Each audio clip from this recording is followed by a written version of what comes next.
When you look at this tree, you may think it is growing independently. However, the reality is that no living organism, including this tree, can grow in isolation. Every organism is surrounded by a host of abiotic and biotic components of the environment with which it continuously interacts. For example, this tree is influenced by a number of abiotic components such as temperature, water, light, soil, and wind, to name only a few. On the other hand, different biotic components such as pathogens, parasites, predators, and competitors of this tree also play an important role in its survival. Just like this tree, we too are constantly interacting with our environment. Did you know that the study of an organism and its environment is the traditional definition of ecology? Although various ecologists define it differently, ecology invariably studies the interactions among organisms and between the organism and its abiotic environment. It is studied at 4 levels of biological organization. Interestingly, the abiotic environment never remains constant all year round. All places on Earth experience different seasons due to the tilt in the Earth's axis and its revolution around the Sun. Owing to the varying intensity and duration of solar heat, you find variations in temperature and precipitation at different places on the Earth. Annual variations in temperature and precipitation are responsible for the formation of major biomes such as deserts, rainforests, and the tundra. If you carefully study biome distribution, you will notice that the mean annual temperature and precipitation is less in the tundra region. Compared to deserts, precipitation is better in grasslands, although temperatures may sometimes be a little higher. The rainforests experience good rainfall throughout the year, though temperatures in the tropical rainforests are relatively higher than those in coniferous and temperate forests due to their proximity to the equator. The climate in the rainforests is so amicable that they are inhabited by nearly 40 to 75% of the world's species. It is believed that many new species of flora and fauna are yet to be explored in these rainforests. In India too, we find major biomes such as deserts, tropical rainforests, deciduous forests, and coasts. Apart from climatic changes, each biome is also affected by local and regional variations, which have resulted in the formation of a wide range of habitats. Some of these habitats are favorable, while others are harsh. The Valley of Flowers in Uttaranchal and the hilly regions of North, Northeast, and South India are some favorable habitats found in India, while some harsh habitats include the scorching Rajasthan desert, perpetually rain-soaked Meghalayan forests, permafrost regions in the Himalayas, mountain tops, boiling thermal springs in Uttaranchal and Sikkim, and deep ocean trenches in the Indian Ocean. Life exists in all these habitats, regardless of whether they are favorable or harsh.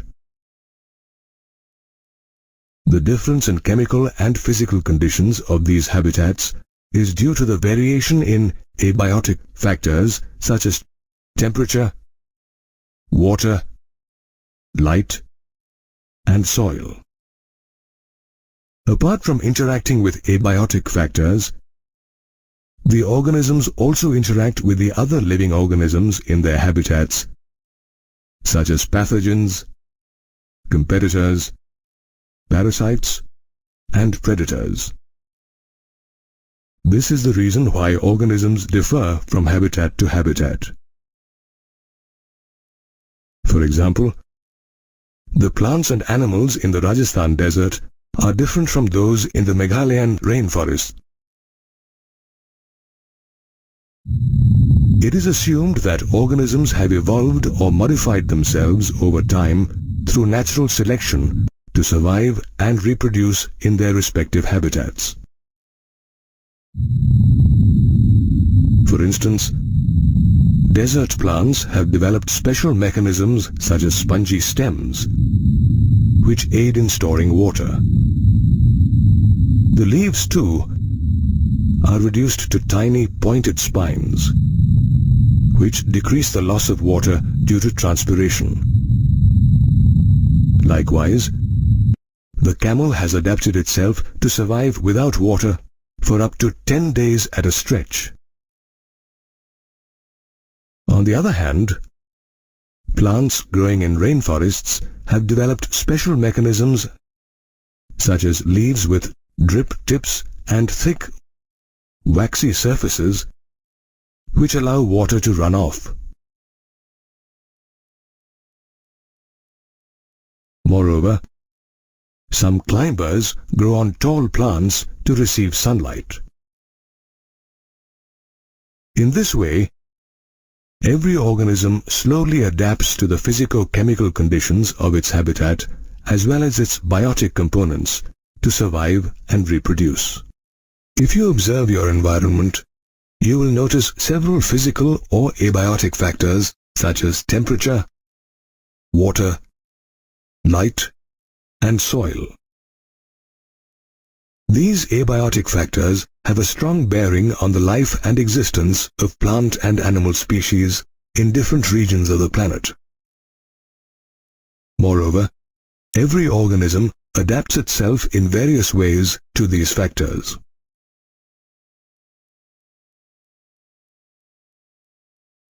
Temperature is one of the most important abiotic factors that influence the life of organisms.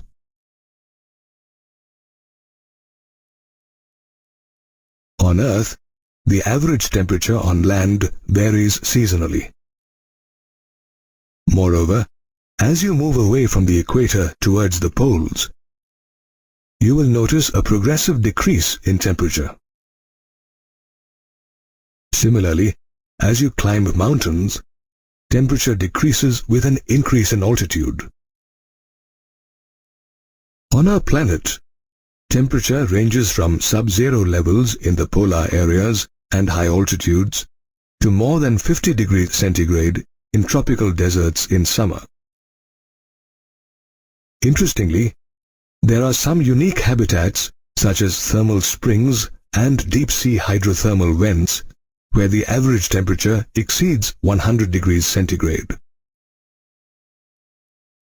Did you know that temperature influences the kinetics of enzymes and through it, basal metabolism and other physiological functions and activities performed by an organism? A few organisms can tolerate and live in a wide range of temperatures, while a majority of them are restricted to a narrow range of temperatures. Organisms that can tolerate a wide range of temperatures are called euthermal, while organisms that can tolerate a narrow range of temperatures are called stenothermal. In fact, the levels of thermal tolerance of different species greatly influence their geographical distribution. For example, tropical plants such as banana and coconut cannot grow in temperate regions of the world. Similarly, pine and conifers, which are adapted to temperate regions, cannot grow in tropical regions or deserts. Likewise, in the animal kingdom, it is difficult for furry polar bears living in the polar ice caps to survive in warmer regions of the world. Similarly, camels are found only in arid regions of the world. Like temperature, water is another important abiotic factor that influences the life of organisms. In fact, life on Earth originated in water and is unable to sustain without it. However, water is not uniformly distributed across the planet. Dry places, such as deserts, have very little water reserves. Naturally, plants and animals have adapted themselves to optimally utilize water. By and large, water greatly influences the distribution of plants and their productivity on our planet. Apart from the availability of water, the quality of water is also important for organisms, particularly those living in aquatic habitats. Quality of water means the chemical composition, pH, as well as the salt concentration of water. The concentration of salt is measured as salinity in parts per thousand, or ppt, which has a significant influence on the life of aquatic organisms. Did you know that the concentration of salt in inland water is less than 5 ppt? In seawater, it is 30 to 35 ppt, while in hypersaline lagoons, it is more than 100 ppt. Some organisms tolerate a wide range of salinities, while others are restricted to a narrow range of salinities. Organisms that can tolerate a wide range of salinities are known as euryhaline, while organisms that can tolerate a narrow range of salinities are known as stenohaline. This also explains why many freshwater organisms cannot live in seawater for long, and vice versa, as they would face osmotic problems. Apart from temperature and water, light is another abiotic component of the environment that affects living organisms. Plants, for instance, require light for photosynthesis and growth. In forests, many small shrubs and herbs are overshadowed by tall canopied trees and therefore receive very little sunlight. Such plants are still able to survive as they are adapted to synthesize their food in low sunlight conditions. In fact, many plants depend on sunlight to meet their photoperiodic requirements for flowering. For instance, flowers of portulaca bloom after sunrise and close after sunset. Similarly, for many animals, sunlight is important for their existence. The diurnal and seasonal variations in light intensity and photoperiod signal them that it is time for their foraging, reproductive, and migratory activities. Have you wondered how organisms survive in the deep sea? Organisms that live in deep waters make use of a different spectrum of light. When sunlight falls on the surface of water, a small percent is reflected back into the atmosphere, while the remaining filters downward. Did you know that the longer light rays of the light entering the sea are absorbed near the surface of the water, while the shortest light rays penetrate deep down?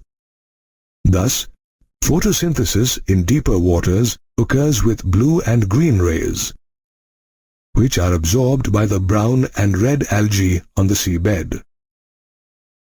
Interestingly, as the sun is the source of both light and temperature, the availability of light on land is closely linked with the temperature at any given place. Just as plants require light and water for their survival, they also require soil, another important abiotic component.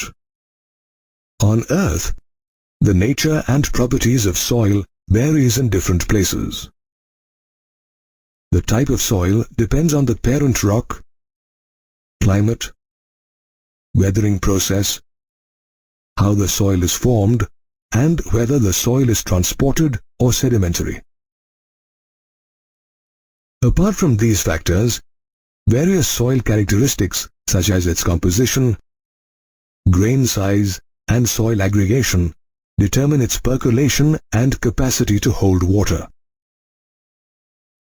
Characteristics such as pH and mineral composition of the soil and topography of the place greatly influence vegetation, which in turn determines the animals that can survive in that place. Similarly, in aquatic habitats, the sediment's characteristics determine the type of benthic animals that can survive there.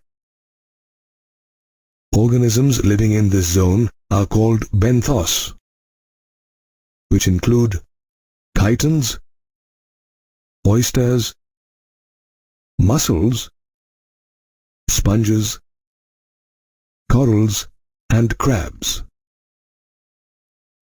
In this way, various organisms adapt themselves to different abiotic factors of the environment, which include temperature, water, light, and soil.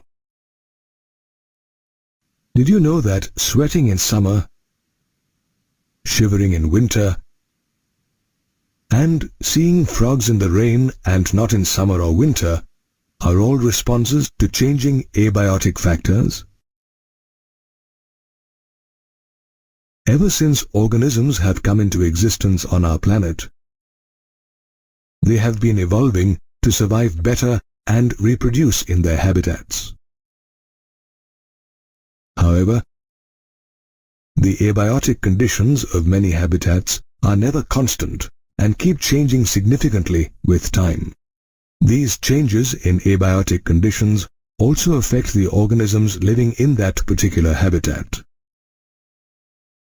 To sustain life, many species, through a process called homeostasis, try to maintain the constancy of their internal environment. Homeostasis is defined as a physiological process by which an organism regulates its internal environment in response to the fluctuating external environment.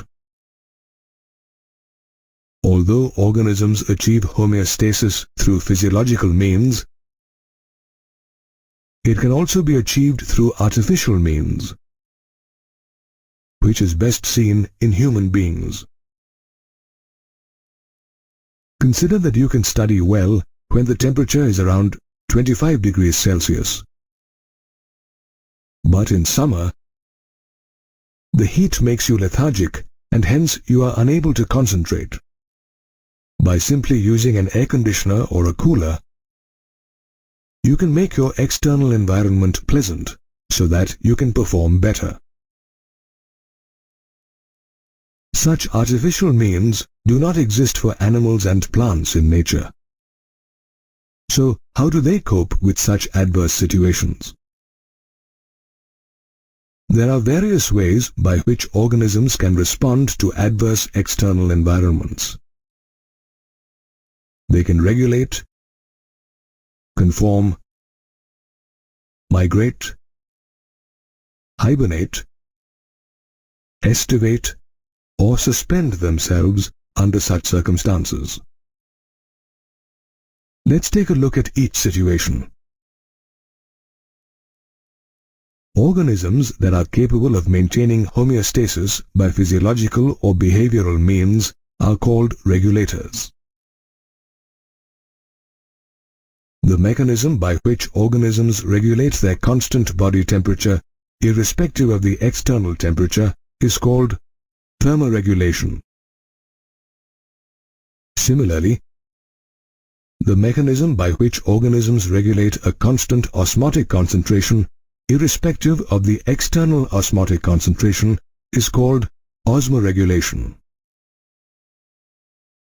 A few lower invertebrates and vertebrate species, along with birds and mammals, are capable of regulation. For instance, human beings are capable of regulating their body temperature and maintaining it at 37 degrees Celsius. For example, in summer, when the external temperature is more than our body temperature, we perspire a lot. This results in evaporative cooling, which lowers our body temperature. Likewise, in winter, when the external temperature is much lower than our body temperature, we shiver. Shivering generates heat and raises our body temperature. Such a mechanism is seen in mammals, but is absent in plants. Evolutionary biologists believe that the success of mammals is greatly due to their ability to maintain a constant body temperature, which enables them to survive in extreme climates. Some organisms that are unable to regulate their internal environment may partially regulate their internal environment or conform to external conditions.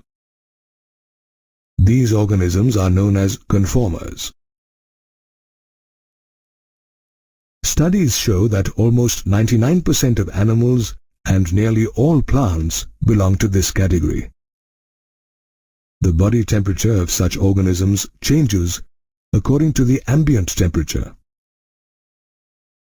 Similarly, in the case of aquatic organisms, their osmotic concentration changes according to the ambient water osmotic concentration.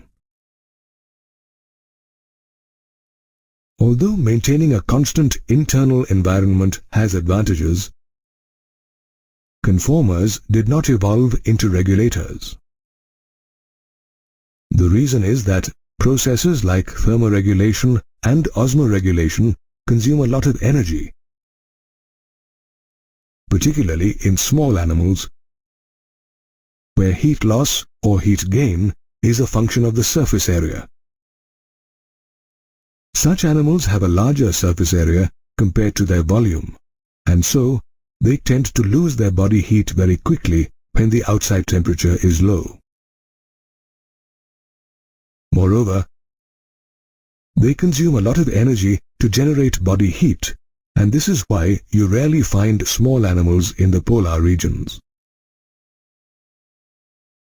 Interestingly, during the course of evolution, the costs and benefits of maintaining a constant internal environment were taken into consideration, and thus some organisms have evolved to become regulators, while others have remained conformers.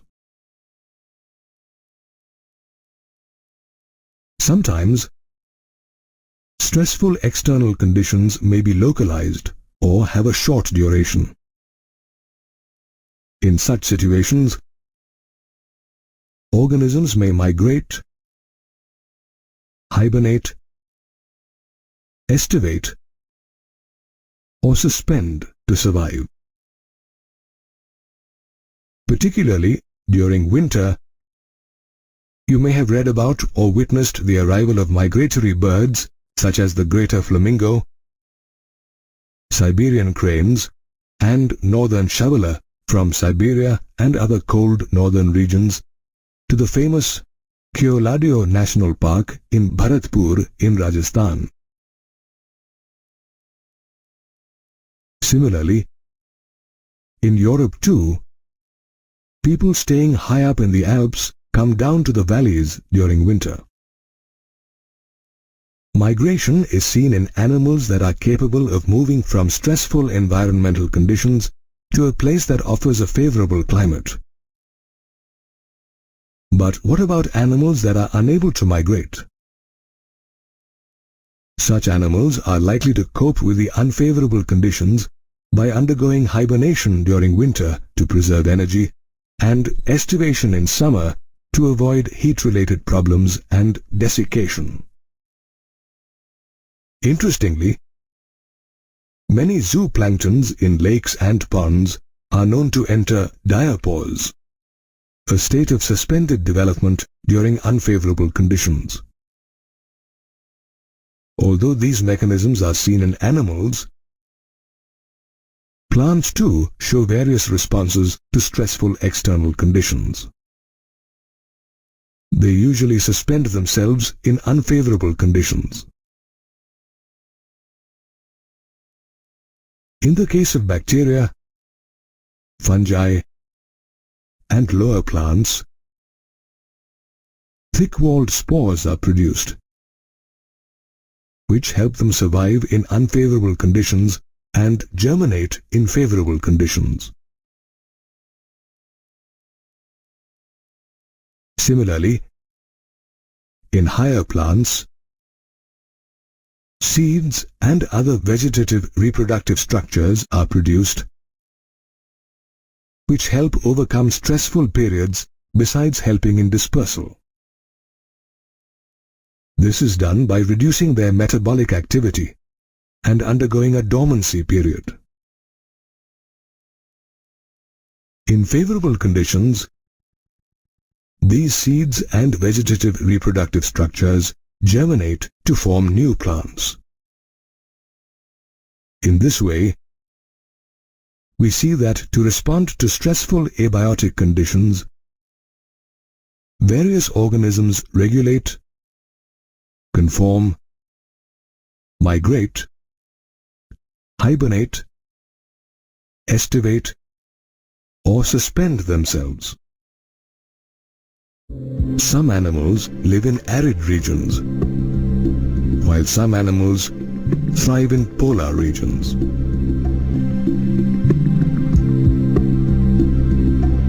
Plants in the tropical rainforests have drip tips and thick waxy surfaces that allow water to run off, while desert plants have spongy stems which store water and leaves reduced to tiny pointed spines.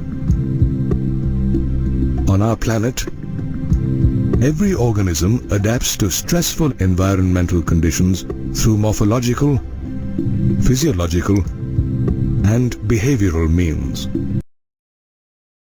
In fact, the responses of these organisms are their adaptations to cope in unfavorable or stressful conditions. In other words, adaptation is any attribute of the organism that enables it to survive and reproduce in its habitat. Let's look at some of the morphological adaptations exhibited by organisms. Over the course of evolution, many adaptations have evolved and have been genetically fixed. Although life originated in water and is unable to sustain without it, some organisms can survive without water for days. In the case of the kangaroo rat in the North American deserts, the animal meets its water requirements by metabolic water. Metabolic water is released as a byproduct during oxidation of fat in its body.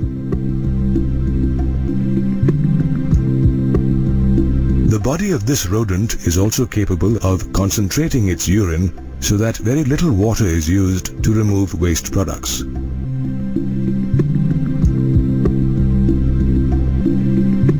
Likewise, the camel can also survive without water for 10 days at a stretch and is capable of raising its body temperature to nearly 42 degrees Celsius to prevent the loss of water.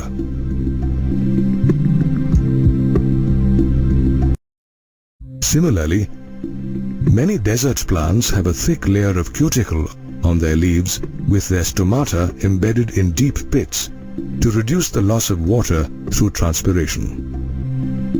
These plants have also adopted a special photosynthetic pathway called CAM, or crassulacean acid metabolism, which enables their stomata to remain closed during the day. Some desert plants like the opuntia have leaves that are reduced to spines, and its flattened spongy stems perform photosynthesis. While some plants and animals have adapted to prevent the loss of water, some animals, particularly those found in colder regions, have adapted themselves to prevent the loss of heat. For instance, mammals from colder climates generally have shorter tails, limbs and ears, which help reduce loss of heat. This adaptation is called Allen's rule. Moreover, in the polar seas, aquatic mammals such as seals, whales and dolphins have a thick layer of fat known as blubber below their skin, which acts as an insulator and minimizes the loss of body heat. Apart from morphological adaptations, some organisms physiologically adapt themselves to respond to stressful situations. For example, as you ascend a mountain, atmospheric pressure and oxygen decrease, and you begin to experience altitude sickness. Its symptoms are fatigue, nausea, and palpitations. But in 2 to 3 days, your body gets acclimatized to such stressful conditions, after which you don't experience altitude sickness. This is because your body has increased the production of red blood cells, decreased the binding capacity of hemoglobin, and increased your rate of breathing to compensate for low levels of atmospheric oxygen. This also explains why tribes living in high altitudes have higher hemoglobin than those dwelling in the plains. While some organisms adapt themselves to live in high altitudes, a variety of marine invertebrates such as jellyfish, octopus, starfish, and fish such as the anglerfish and lanternfish thrive in deep ocean waters, where the pressure could be 100 times more than the normal atmospheric pressure. Such organisms show a fascinating array of biochemical adaptations to survive in such extreme conditions. Another interesting adaptation is by organisms found in harsh habitats such as deep-sea hydrothermal vents and hot springs, where temperatures exceed 100 degrees Celsius. Here, microbes belonging to the Archaebacteria form flourish. While some organisms thrive in temperatures above 100 degrees Celsius, other organisms flourish in the Arctic and Antarctic waters, where temperatures are always below zero. Apart from physiological and morphological adaptations, some organisms also show behavioral adaptations to cope with their changing environment. For example, the desert lizard manages to keep its body temperature fairly constant by absorbing heat while lying in the sun when its body temperature is below normal. But when the ambient temperature is high, it moves into the shade. Likewise, some organisms such as earthworms, frogs, moles, and snakes burrow into the soil to escape the above-ground heat. Therefore, these animals are rarely seen on the ground in scorching summers. In this way, To adapt to unfavorable conditions, organisms have undergone morphological, physiological, and behavioral changes. An individual never lives in isolation. It prefers to stay in association with other species or individuals of its own kind. Such a group of individuals belonging to the same species living in a given geographical area that share or compete for similar resources and interbreed only among themselves is known as population. For instance, in this forest, apart from this tribe, you will find an elephant, deer, and tiger population. Although such populations interbreed or sexually reproduce, some groups of individuals that asexually reproduce, such as bacteria and fungi, also constitute a population. Populations of various organisms tend to cope with the changing environment for their survival. Evolutionary changes through natural selection take place at the population level, and so population ecology is an important field of ecology. Interestingly, a population has certain characteristics or attributes such as birth and death rates, sex ratio, age distribution, and population density, which are statistically measured. However, these attributes cannot be calculated for individual organisms. Birth and death rates are expressed in terms of per capita. That is, by dividing the total number of births or deaths by the total population that exists in a given time period. For example, in a wetland, there were 100 typha plants last year and 60 new plants are added, taking the current population to 160. The birth rate is measured by dividing the total number of births by the total population, which is 60 divided by 100 or 0.6 offspring per typha per year. To understand death rate, consider a lake with a population of 25 fish, where 5 fish die a week. The death rate is calculated by dividing the total number of deaths by the total population in the fish population in a week, which is 5 divided by 25 or 0.5 fish per week. Apart from birth and death rates, another important attribute of a population is sex ratio. For example, in this tribe, 40% of the population are females and 60% are males. Moreover, at any point in time, this population consists of individuals who may belong to pre-reproductive, reproductive, and post-reproductive age groups. A graphical representation of the various age groups is known as the age pyramid.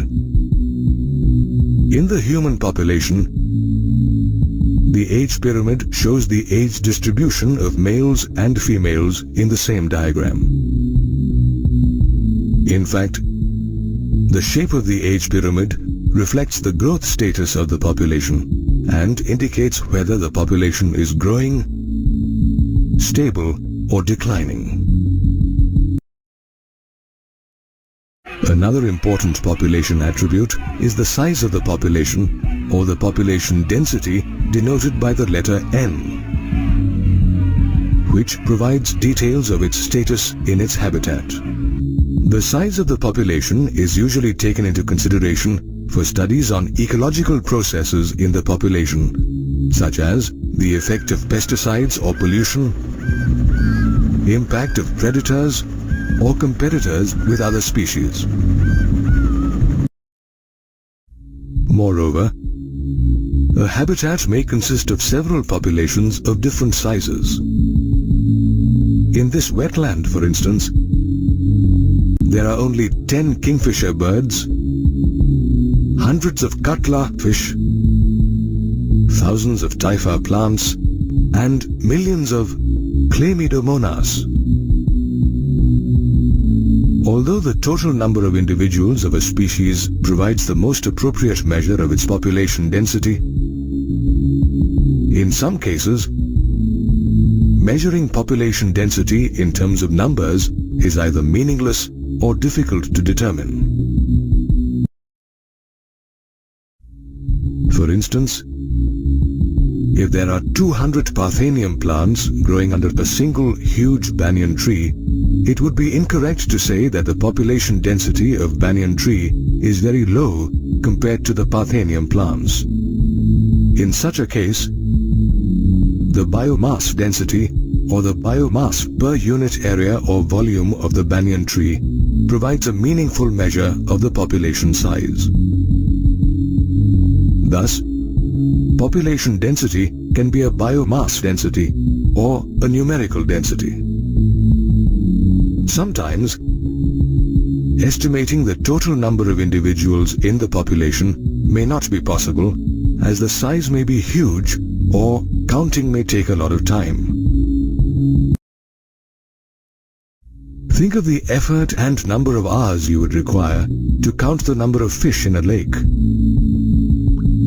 Under such circumstances, measuring relative density will serve its purpose. That is, the number of fish caught per trap provides a good measure of its total population density in the lake. In some cases, the population size of certain individuals is assessed without seeing or counting them. For example, the tiger census in our national parks and tiger reserves is often done based on pug marks and fecal pellets. Thus, population attributes provide important information about the organisms in a particular habitat, and they provide the basis for further ecological studies and research.